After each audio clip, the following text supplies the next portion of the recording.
And welcome back to the Soccerspective YouTube channel. Today, we're going to be looking at one of the most tactically astute teams in footballing history. They're a side steeped in titles, winning 18 Serie A crowns, 3 Champions Leagues, and the only team to have not been relegated from the Italian top flight. The famous blue and black stripes are iconic across the world. Today, we're going to be looking at the Inter Milan team and their dynamic 3-5-2 formation pioneered by manager Antonio Conte.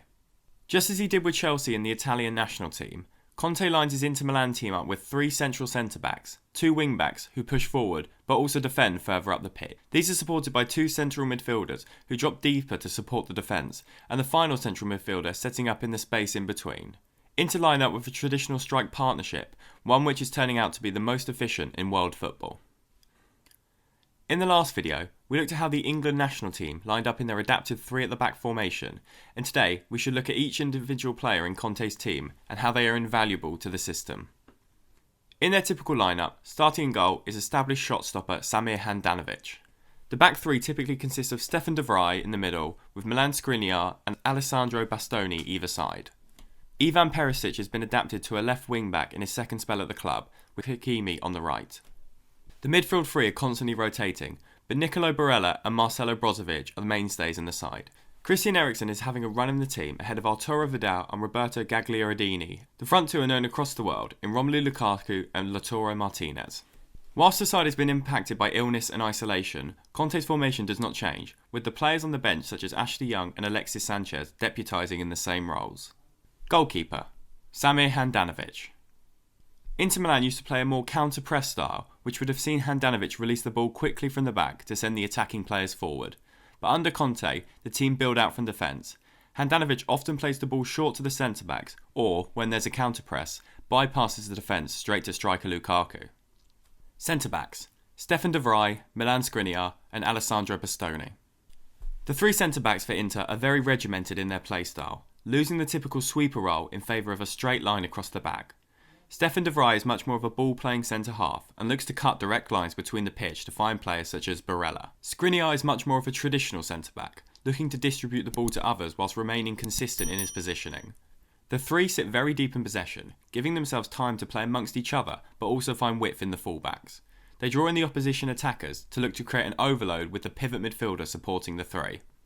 Wing-backs, Ivan Perisic and Achraf Hakimi.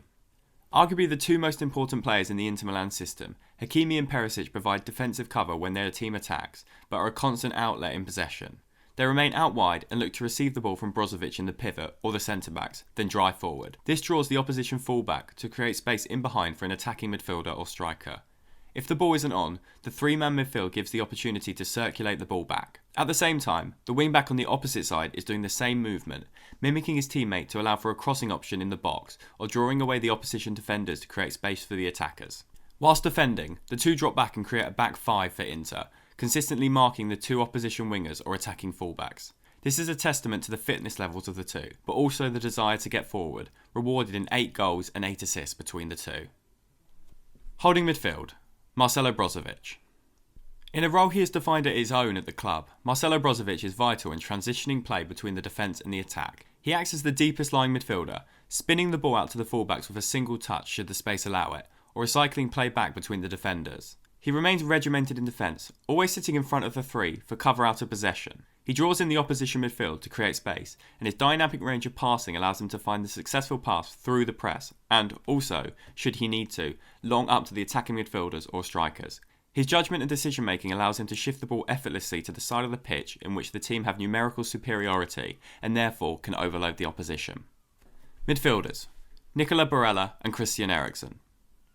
The 2 wide central midfielders offer Inter Milan a lot more attacking support than Brozovic in the pivot, but also the adaptability in the role gives the centre-backs defensive cover. Barella is employed as more of a box-to-box midfielder, one moment providing an overlapping run for the wing-back, then dropping back as part of a double pivot to combat the high press. His key attributes are his dribbling and passing, which allow the ball to seamlessly move forward from defence to attack. Eriksen is deployed as the furthest midfielder forward, sitting as a traditional number 10 in possession to provide attacking support for the strikers. His ability from set pieces make him a danger across the pitch, but also his range of passing means no matter where he is on the pitch, the Danish midfielder can always find a ball through to the strikers.